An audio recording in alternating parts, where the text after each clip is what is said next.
In July this year, in a small West Sussex village, people woke up one morning to an unfamiliar sight. Their new neighbours, a group of Buddhist monks, on their arms round. Their order has existed in the East for 2,500 years, and they've come to England now in response to a growing interest here in Buddhism.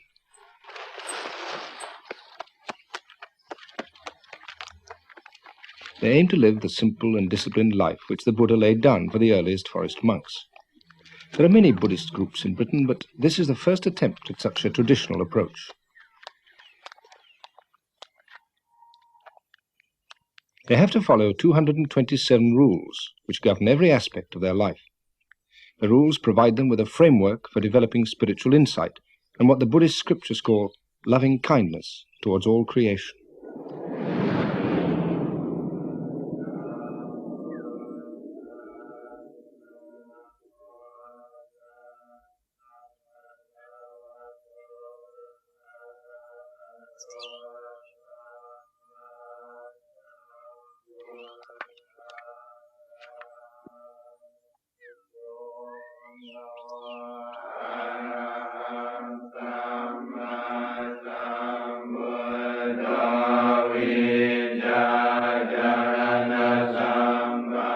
The community consists of about 20 monks, novices and lay followers.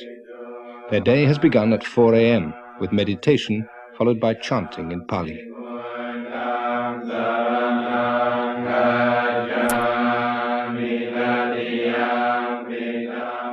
But very little of their day is taken up with ceremonies. They've just moved into a derelict Victorian house with a 100-acre forest nearby.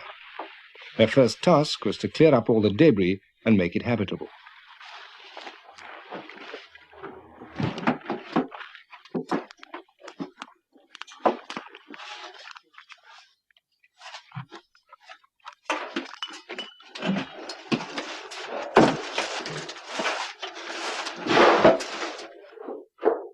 Monks are trained to be content with little. They eat only one meal a day. They don't listen to music, watch television or read novels. They have to remain celibate and they are permitted few possessions.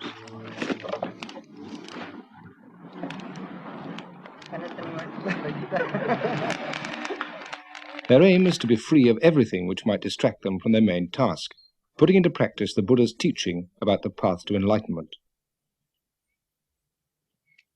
The spiritual head of the order is the Venerable Ajahn Chah. He has come from Thailand for a few weeks to lend his support to the new sanctuary. ในเวลานี้ชาวตะวันตกนี้กำลัง Many people in the West today seem to have much dissatisfaction and unhappiness in their hearts, and they feel they don't have a satisfactory means of dealing with it. The teachings of the Buddha offer the practice of meditation, which is a way of solving problems and overcoming confusion. We've been invited over here because many people want to learn how to put the teaching into practice, with the aim of finding a path through their confusion towards peace and calm.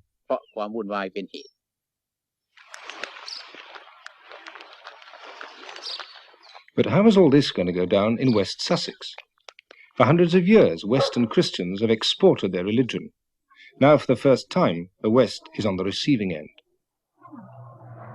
This little hamlet is essentially, it's been steeped in religion for hundreds and hundreds and hundreds of years, Christian religion.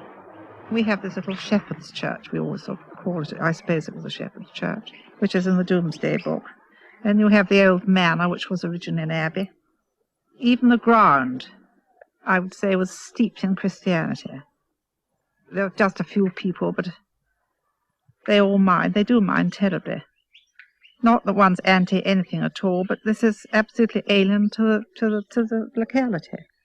It's an intrusion, it's an invasion. They're all coming from outside. One doesn't know whether they're English, where they come from, anything about them.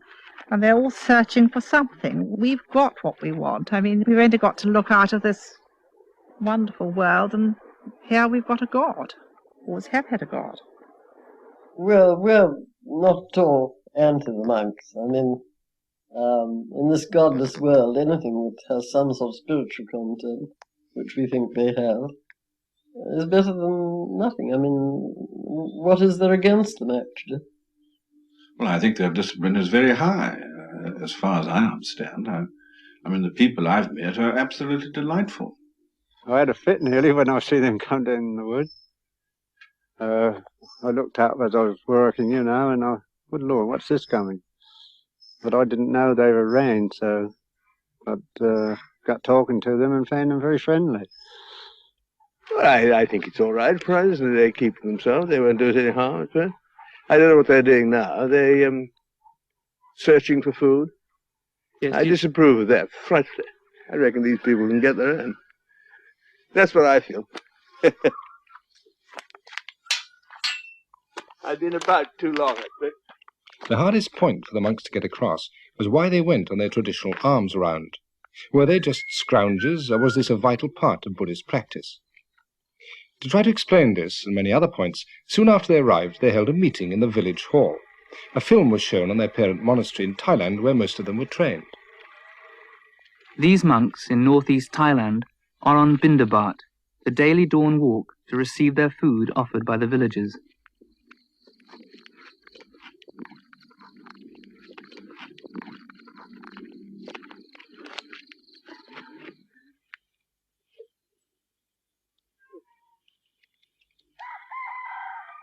They're not allowed to possess money, nor grow their own food. This ensures their total dependence on the lay community, so they can't cut themselves off in a spiritual cocoon.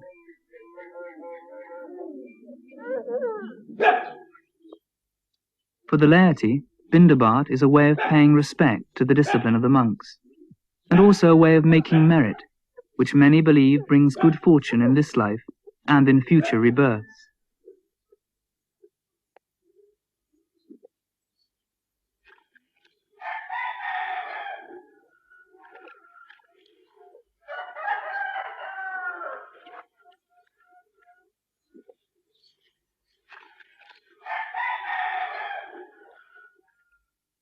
Rumours in the Sussex village had been rife.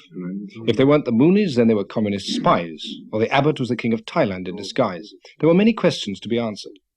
The meeting was chaired by the local vicar. Would anybody like to start the ball rolling? I think this is the most remarkable event which this hall has ever seen. And I'm quite prepared to believe that I shall wake up tomorrow and it was all a dream. And my question is, what is the size of the community? How many hangers-on are there? And is it going to grow, or is it going to remain much as it is? The number of cars that are arriving at the weekends. This is what we are worried about. Are we to expect more of them in the future? The only reason people are asking you questions is because you're different. You know, you come here dressed all in your funny gear. All I've got to say is good luck to you. If you can make a go of it and get something for nothing, great. I honestly mean it, you know. Good luck. Thank you, George. Walking through Leicester Square a fortnight ago, I came across what appeared to me to be a sort of Buddhist raver. I don't know who the people concerned were, but they were certainly in saffron habits rather like your own. They had shaven heads.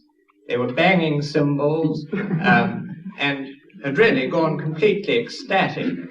I think one of the things that we have a fear of here is that these sort of people, who may be a fringe element, I don't know, of your faith, may come down here and this sort of thing may go on at Chitters. The monks' way of meeting doubts that they were just another weird and possibly dangerous sect was to invite the local people to the sanctuary to take a look for themselves. They explained that their rules forbade them to ask for food, and they didn't expect to be fed by their neighbours, but they were keeping up the tradition of the alms round partly as a way of making contact.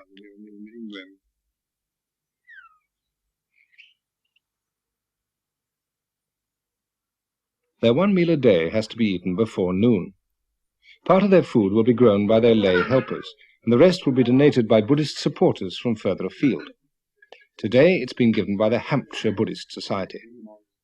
This temporary dining room was provided by their chairman, who owns a marquee company. You don't have to be a monk to be a devout Buddhist. You can lead an active business life, provided it's not an immoral one.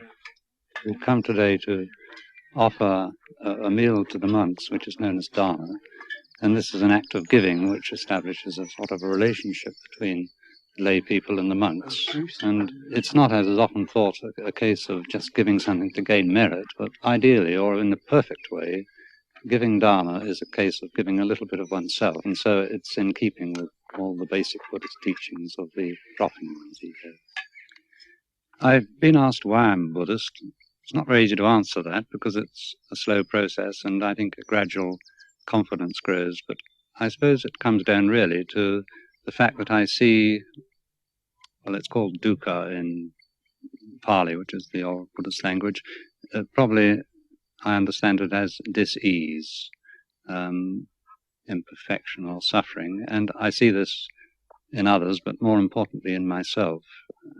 And I'm of confidence that the Buddhist way of practice is a way of doing away with it gradually. But probably more important than a sort of an intellectual motivation is the fact that I meet monks. And I think in all cases the ones that I've met have been wonderful examples of the result of the training, the sort of fruition of it, if you like. พวกชาวพุทธทั้งหลายได้มารวมกันกระทำบุญในสถานที่นี้ Today all of you Buddhists have had a chance to come. One of the monks' main roles is to teach. The idea is that the lay people provide food for the body and the monks provide food for the mind. The sanctuary is a kind of spiritual powerhouse where people come to be recharged. So as we see all other people, we see other people's children, that we learn to love other people's children in the same way that we would love our own children. Ajahn Papakaro used to give pep talks of a different kind when he was a US Army captain in Vietnam, where he first encountered Buddhism. I began to practice as a layperson in the Army, and it became quite obvious that if I wanted to continue being a devout lay Buddhist, to practice strictly adhere to the training precepts that are taught and things, that just to wear a military uniform would be against those teachings. I thought if I wanted to do it 100%, that it would be best to become a monk. And here I am, 8 years later. Tanaranyabo has been a policeman, a merchant seaman, a TV engineer and a barman, but for the last 3 years a Buddhist monk. The Buddha's teaching was always intended to be flexible, and there's nothing in it which prohibits adapting to new ways, provided they don't contradict the basic principles. I'm not a very high-minded person. In fact, high-mindedness sometimes I find more aggravating than just a basic, down-to-earth approach to life. Honesty is all it's about. Trying to be totally honest about things as they are and about you as you are. Because man needs to know, apart from his job and everything, which is part of his life, men need to know who they are.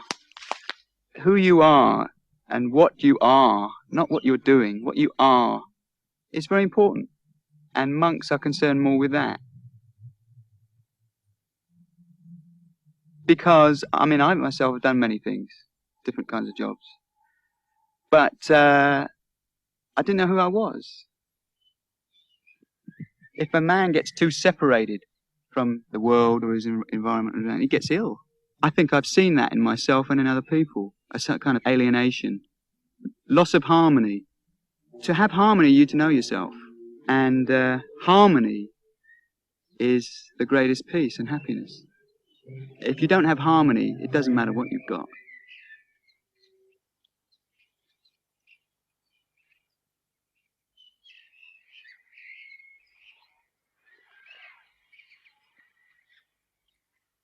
Meditation is seen as the path towards harmony. The Buddha taught that the main reason we become unhappy in life is that we fail to recognize that nothing can last forever. So we cling to possessions, our youth, happy feelings, our loved ones, in the vain hope that things will never change, and when they do, we feel thwarted and miserable. The aim of Buddhist practice, meditation combined with moral living, is a very down-to-earth one, to find a way of overcoming unhappiness. The Buddha taught that this can only be achieved when we reach a sense of detachment, a perspective from where we're no longer upset by the ups and downs of life.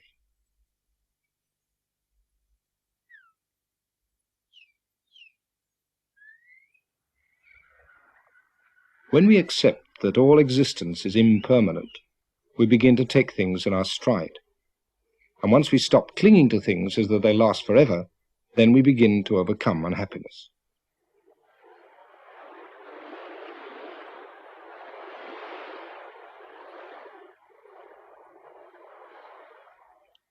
So meditation is taught as a way of reaching serenity, and it's one which anybody can systematically follow. The Buddha wasn't a god, but a man who 2,500 years ago found a way of reaching the ultimate serenity, nirvana.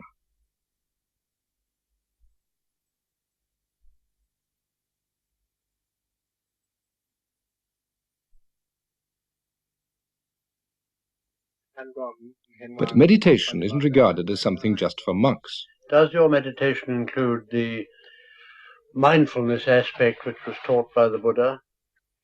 One of the first visitors to the centre was Rear Admiral Shattuck.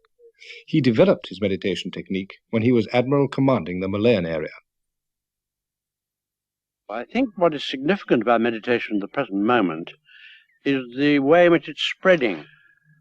It is a form of scientific prayer which people can learn by stages, and not only learn, but be convinced by stages that they are doing something which is benefiting themselves, not because they become richer or do their job better, but simply because they feel much more complete in themselves as a more complete person.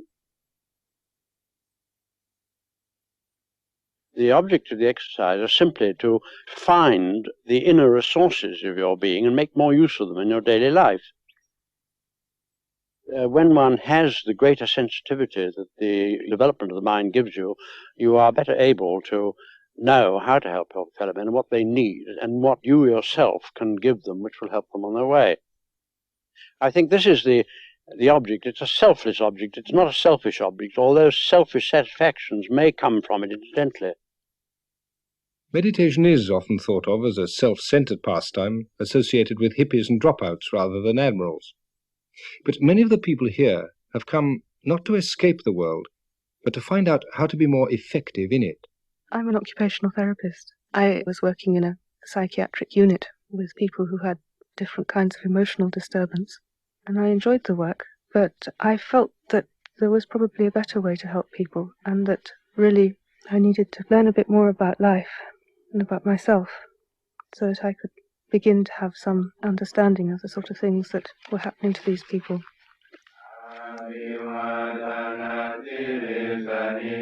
A lot of people say that the monks are very selfish, that they spend all their time working on themselves, and that this way of life doesn't really benefit anybody else very much.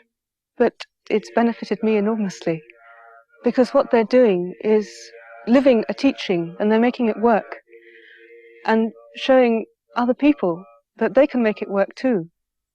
That's one of the things that they do to help. They just act as a kind of a living embodiment of the teaching. Well, if it hadn't been for this practice and this teaching, I would have ended up in a nut house. You do some meditation, and you conduct yourself very mindfully and peacefully. You get insights into the way your own mind's going round in its own particular short circuits. And you break through a lot of neurotic behaviour patterns, and you find yourself coping with the world again, simply because this training's shown you how to look into your own mind. Even the most menial work can be regarded as a form of meditation if it's carried out with awareness.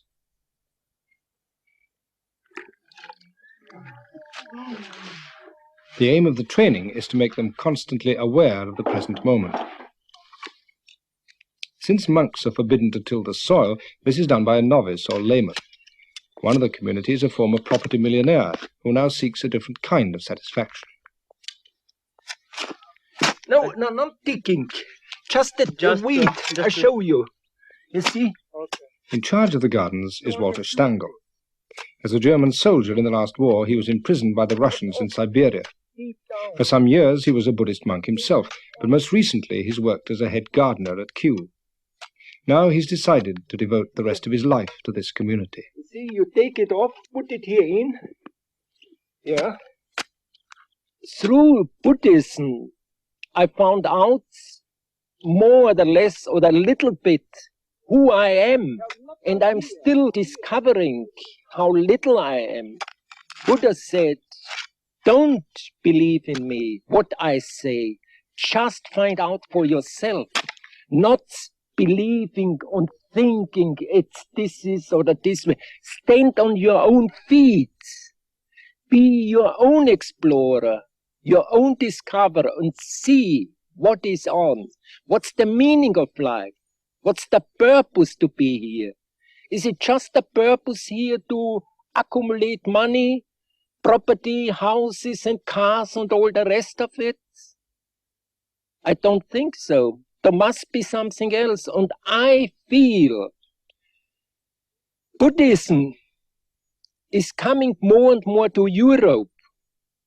We are tired in this saying, believe in me and follow me.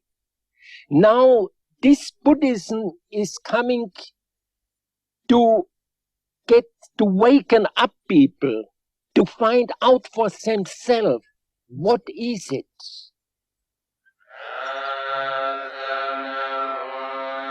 The Buddha taught that understanding is more important than believing, and that enlightenment doesn't come in the form of grace from a divine power, but as a result of man's own efforts to understand the teaching. Here the monks are performing a ceremony for a couple who've recently been married. The groom was once a monk himself. There's no dishonor in having disrobed, since Buddhists accept that all states are subject to change.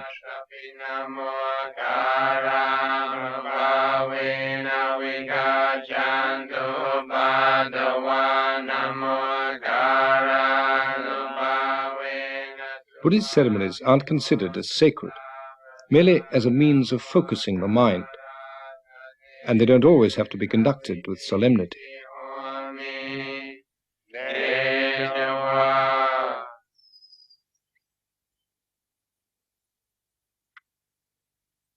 At the end of the ceremony, they tie a thread as a gesture of good luck. Even the cat benefits from the ritual sprinkling.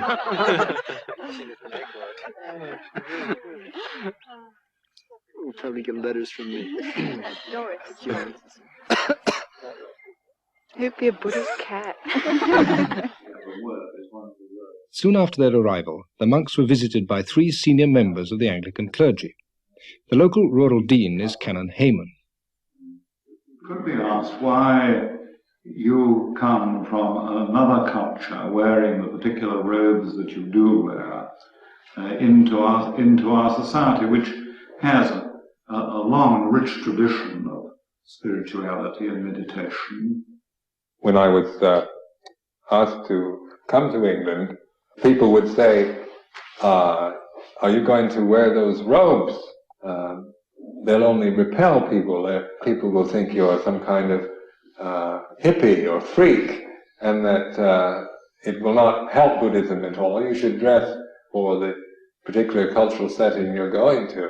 And then we reflected on this for a while, and we thought, but yet this is only a matter of opinion. It has to be tried first, because symbolically these robes have a tremendous amount of value, and the color, the shaven head, and all these are symbolic of those who leave the home life to the homeless life. Like shaving the head is a way of saying I'm giving up the worldly life, because hair can be a great sign of vanity and attraction.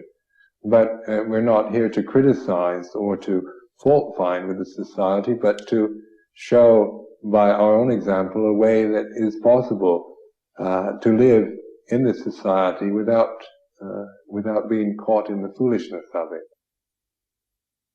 But not all local Christians were so willing to listen. Pastor Carter is a minister from the Evangelical Church. Jesus said, I am the way, the truth, and the life.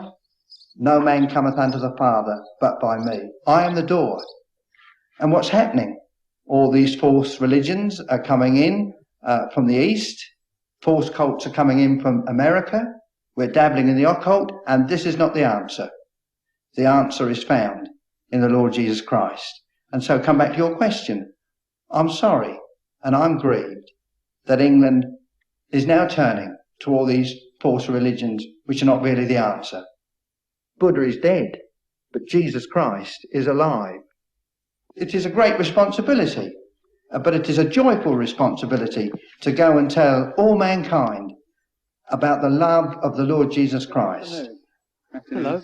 My name is Pastor Carter from the Hazemere Evangelical Church. How do you do? Now, I come to you from all the Bible-believing Christians in this area, and I've come to tell you the great message that Jesus Christ loves you, and he died for you to save you from your sin, and he's living today. I was only speaking to him this morning. He's a living Lord. He's a living Lord. And I've come to... The monks willingly accepted the gift of a Bible, but they made no attempt to convert the pastor in their turn. Buddhism today doesn't try to make converts, but the monks were happy to explain their views to anyone who was interested. They were invited to the home of Brigadier and Mrs. Chatterton. I think it's very interesting that young people are turning to, if I may say so, Buddhism or that form of spiritual situation, because the Christian church hasn't got the hold that it had. I mean, it's only 11% of 52 million people. Yeah. It doesn't grip, does it? Doesn't seem to. No, that's the point. We see religions, any religion, as a convention or a tool or some kind of vehicle which we use in order to transcend the worldly suffering, the cycle of birth and death, in order to be one with the ultimate truth. And I think in Christianity, maybe the conventions they use, the words are different, the way they talk, but it all is pointing in the same direction, at that which is, say, beyond description, that which we call immortal, or beyond birth and death, that which is perfect and complete. Yeah. We're not claiming that ours is the only true path, but it is one of the conventions that we, through our own personal practice and experience, have found very useful and beneficial. The main problem when one religion tries to understand another is the lack of a common vocabulary. This is what the local clergymen hoped to find. They showed the monks around a former Christian priory, which seemed a suitable setting for a metaphysical discussion. When you are meditating, are you having any regard to what we would call God? I'd be very shy of using the word God. I would say that it's becoming aware of the way things are, the way your mind is, the way that your mind works, but the way that all things are interconnected, interrelated. It's opening yourself up to that which is beyond your immediate knowledge and realizing there is something beyond that, that which arises and that which passes away, that which is mortal, that which is born and dies. But whatever that is, you can't understand it and you can't name it. What I'm worried about is that we don't seem to have a word which we can both use to describe what we're seeking. If I'm seeking ultimate truth, and if the abbot and Buddhist monks are seeking the ultimate truth, and if we accept that the ultimate truth cannot alter or be anything different, then there must be some way in which we can communicate with each other. The world will separate us, right? He's a Buddhist, I'm a Christian. But intrinsically, basically, in what I'm doing, I feel that there is as much between you and me as there is between any other worshipping and sincere and devout Christian. So that I can see it gets anywhere. Local clergymen like the Reverend Christopher Boxley feel they personally can find a meeting point. But for the Church of England as a whole, does the presence of Buddhism in any way pose a threat? It can't be bad if it's something that challenges you. And the presence of Buddhists in rural West Sussex, which is traditionally the sort of heart of the Church of England, the challenge in itself must be something which says, well, what is this tradition? If our tradition is worth anything, the tradition of Christianity, the tradition that many of us have been prepared to die for and all sorts of things, really, what is it saying? The old argument of the Church of England being the Tory party at prayer. I mean, this is something which does put a lot of young people off. We need somehow to say that beyond the dreariness, beyond the formality, beyond everything that you associate with churches and boredom, there is a tradition of seeking the truth. The Buddhists have given us, or by being here, give us the opportunity to look at our own traditions and, I hope, to preserve what is worthwhile in those traditions, but to have the courage also to say about some of them that really they're not worth keeping. It's early days yet to see how Sussex will take to Buddhism. But it doesn't seem likely that familiar rituals will be abandoned in favour of Sunday afternoons in the lotus position. By comparison with the active pursuits of rural Sussex, Buddhist meditation might seem a rather passive and therefore unrewarding pastime.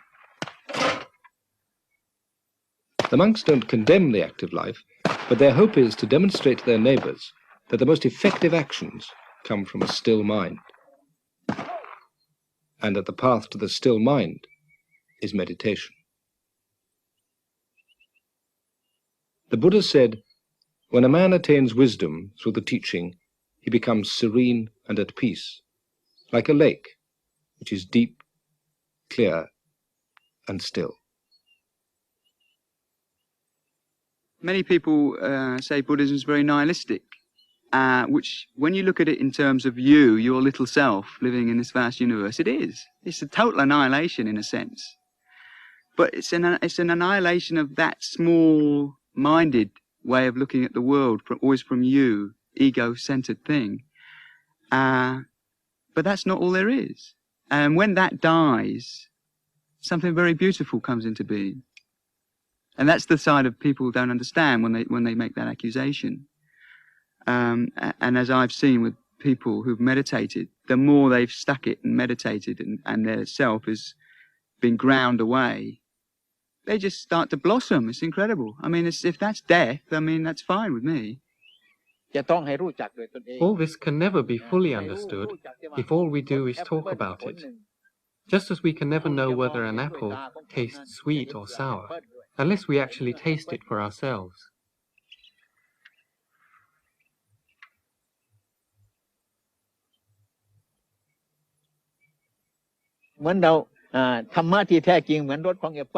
The ultimate truth is like the flavor of an apple, which you can't see with the eye or hear with the ear.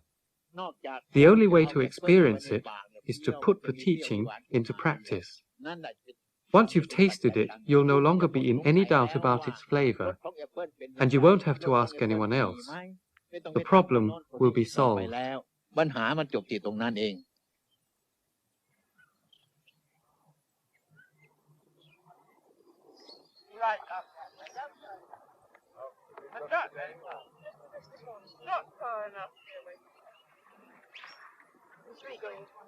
What? 3 people, it was 1 off the petrol. We invite you to come and visit us. We invite you to come Oh, and visit us. very kind of you. We'd love to, yes. So you can When see you're- what we're doing. When you're... What you're up to. Yeah. What we're up to.